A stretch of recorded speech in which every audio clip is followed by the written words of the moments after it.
বাঙালির একটা খুব সুন্দর অবসর জীবন বা দিন কীরকম হতে পারে, সেটা হচ্ছে এইরকম যে একটু শৃঙ্খলাবদ্ধ বাঙালির কথা বলছি, যারা লেট রাইজার তাদের জন্য এটা নয়। ধরুন আপনি ঘুম থেকে উঠে গেলেন সকাল 6টা থেকে ম্যাক্সিমাম 7টার মধ্যে, শীত গ্রীষ্ম বর্ষা যে কোনো সিজনে অভ্যস্ত হয়ে গেলে সব কিছুই সোজা। উঠে একটু কৃষ্ণের নাম নিয়ে বা শ্রীরামকৃষ্ণের নাম নিয়ে উঠলেন এবং ভেবে নিলেন আজকের দিনটা নতুন শুরু হলো, ভগবানের আশীর্বাদ দিয়ে তিনি আছেন সঙ্গে, এটি ভেবে আপনি খুব সুন্দরভাবে দিনটা শুরুর দিকে চললেন।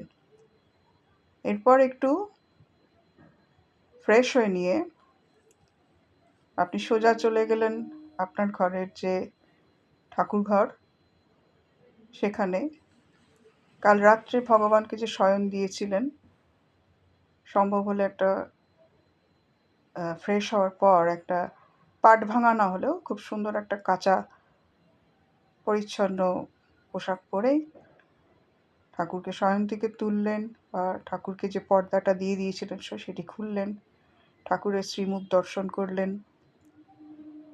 একটু ধূপ ধুনো জ্বালিয়ে ঠাকুর ঘর, নিজের মন এবং সর্বত্র ঘর বাড়ির সবার মনে সেই ভক্তি সুগন্ধের একটা সুন্দর নির্যাস প্রবাহিত করে আপনার দিনটি শুরু হলো। এরপর হতেই পারে একটু চা, জলখাবারে বাঙালি মুড়ি চলতে পারে, একদম পাতি বাঙালি খাবার যেটা মুড়ি, ছানা বা রুটি তরকারি যেরকম আমরা খাই। এইগুলোর পরে ধরুন তারপর আপনি আনন্দবাজার বা বর্তমান নিয়ে বসলেন। একটু খোলা জানলার পাশে চারিদিকে গাছগাছালি, জানলা খুললেই দেখা যাচ্ছে পাখির কলতান, হালকা শীতের আমেজ, গায়ে একটা পাতলা শাল। এর থেকে সুখের বোধহয় বাঙালির আর কিছু হতে পারে না।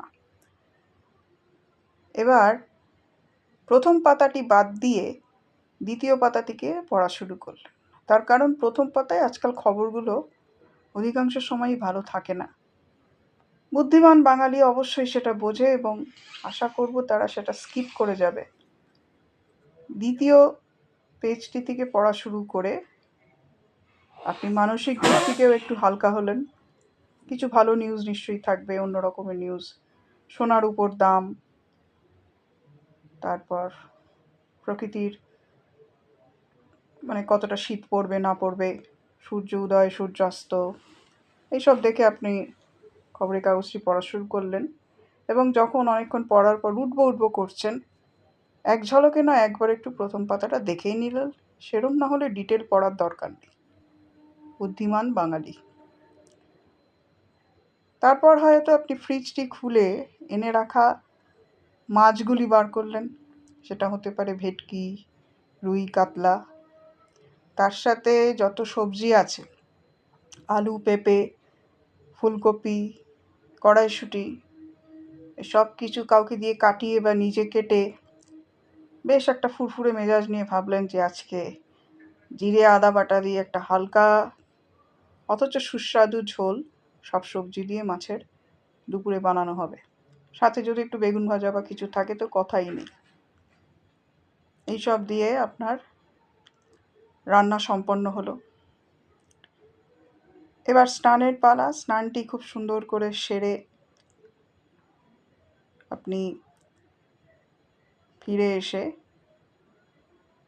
ভগবানের কাছে আর একবার পুজো আচ্চা থাকলে দিতেই পারেন।